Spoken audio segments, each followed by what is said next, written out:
Rosa was wrong, and Tatiana looked forward to proving it. The other person, showing no joy, sat at the piano.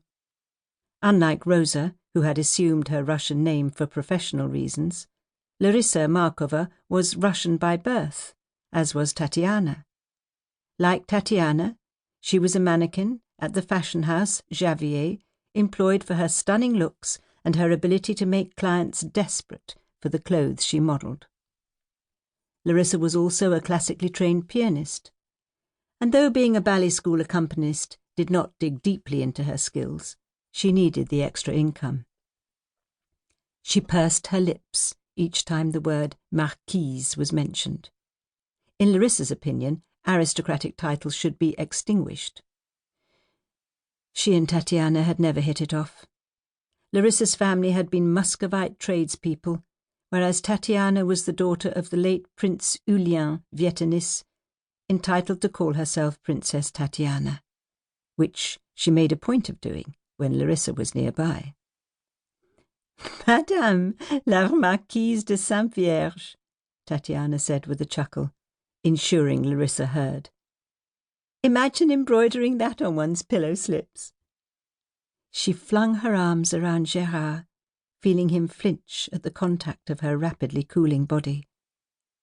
He was squeamish about the realities of being human. "Can we go home and tell Mamma?" "Perhaps in a few days. Let us keep it to family and close friends only." "But Mamma is family." "She's unable to keep a secret." "More child than parent, you said so yourself." "True, but why should their engagement be a secret at all?" "Surely I must call your mother, Gérard?" "Let's leave that a while." "At least let me tell Constanza. She's my best friend." "Constanza de Rocca? I'd prefer to keep it under wraps until I've informed my wider family." "If you wanted to keep this engagement under wraps, monsieur, why go down on one knee in front of 20 ballerinas?" Rosa Konstantiva tapped an impatient foot. "We've not finished our class." Though she was the only professional among amateurs, Rosa maintained rigid etiquette, as if this were a morning class at the Bolshoi, or the Paris Opera Ballet where she had trained. Gérard apologized, but with that twitch of the lips that made Tatiana ache to kiss him.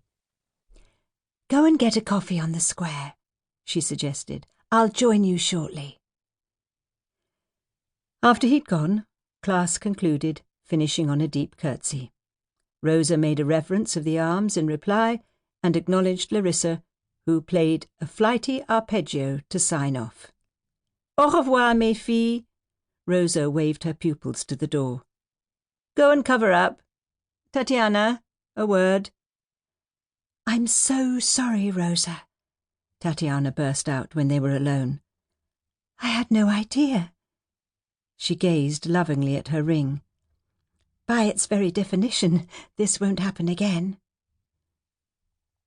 "Apologies have no value when the giver is grinning all over her face." Rosa gave the reprimand in English.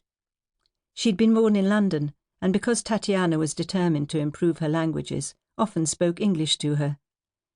"We have a saying where I come from, 'Marry in haste, repent at leisure.' I don't deny he's suave as a velvet coat, but have you forgotten how he abandoned you when you were gravely ill?" "That was 3 years ago, Rosa, and he had no idea I had Spanish flu.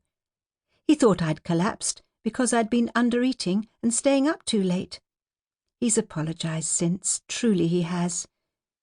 He can't bear illness, you see. A sister of his died of diphtheria. He's never got over it." "I see." Rosa placed her hands over Tatiana's.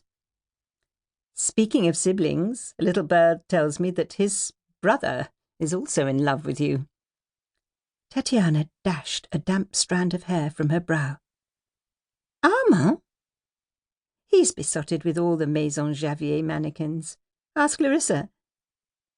Larissa, who had followed the dancers out, but was now back to collect her music, replied with a